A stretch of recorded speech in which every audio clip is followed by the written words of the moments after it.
Shalom, selamat malam saudara-saudara yang dikasihi Tuhan. Jumpa kembali di Renungan Malam. Mari terus semangat, antusias. Sejenak luangkan waktu kita merenungkan firman Tuhan. Sepanjang hari ini, pernahkah saudara berpikir tentang Tuhan? Mengingat kebaikan Tuhan dalam kehidupan kita? Tema kita malam ini, masihkah haus dan lapar akan Tuhan? Kita lihat 2 Samuel 7 ayat 2.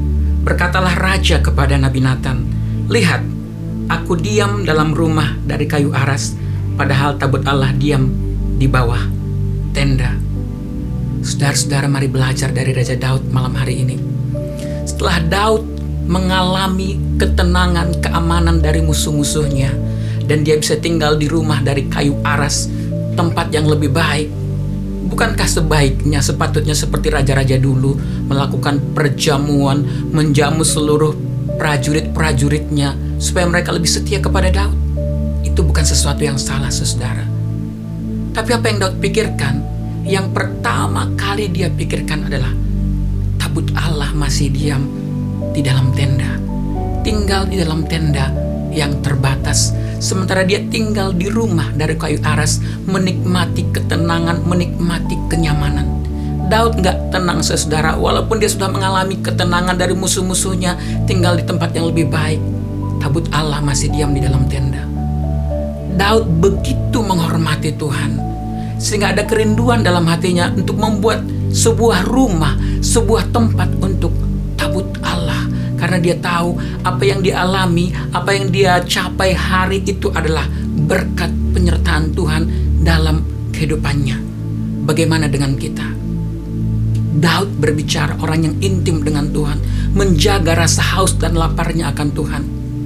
Hari-hari ini, kalau kita nggak memiliki rasa haus dan lapar akan Tuhan, kita akan tenggelam dengan situasi zaman, arus masa pandemi ini membuat setiap orang lemah.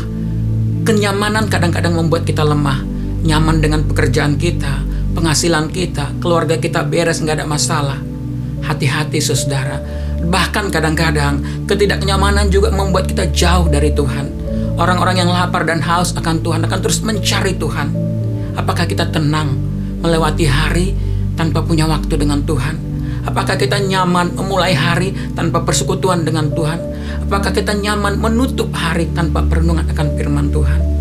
Mari cek, saudara. Kalau kita nyaman dengan itu, berarti rasa haus dan lapar akan Tuhan tidak ada lagi dalam diri kita. Tapi hari ini, mari bangun kembali, miliki rasa haus dan lapar itu akan Tuhan. Sehingga kita berkata, seperti rusa merindukan sungai yang berair, demikianlah jiwaku merindukan Tuhan. Jiwaku merindukan Tuhan, seperti tanah kering yang tandus merindukan air. Dan saudara, hanya orang-orang yang haus dan lapar akan Tuhan yang terus akan memiliki kasih, punya kerinduan, ada kebangunan rohani di tempat kita, di keluarga kita, di kota Batam, di Indonesia, menjelang kedatangan Tuhan yang kedua kali. Saudara, Tuhan hendak mencurahkan berkat buat setiap kita. Orang yang menanti-nantikan Tuhan akan mendapat kekuatan baru. Mereka akan terbang dengan sayap Raja Wali. Mereka akan berlari dan tidak menjadi lesu. Mereka berjalan dan tidak menjadi lelah. Hari-hari ini, setiap kita yang haus dan lapar akan Tuhan akan memiliki daya tahan, konsisten menanti Tuhan, menantikan janji Tuhan. Kita nggak tahu kapan waktunya, tapi segera Tuhan akan datang.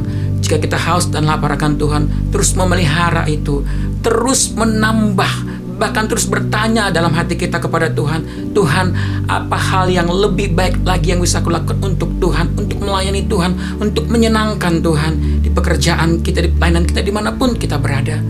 Kita akan menjadi orang-orang yang kuat, kita akan menjadi orang-orang yang konsisten, setia menantikan Tuhan, sampai Tuhan Yesus datang. Tuhan Yesus memberkati.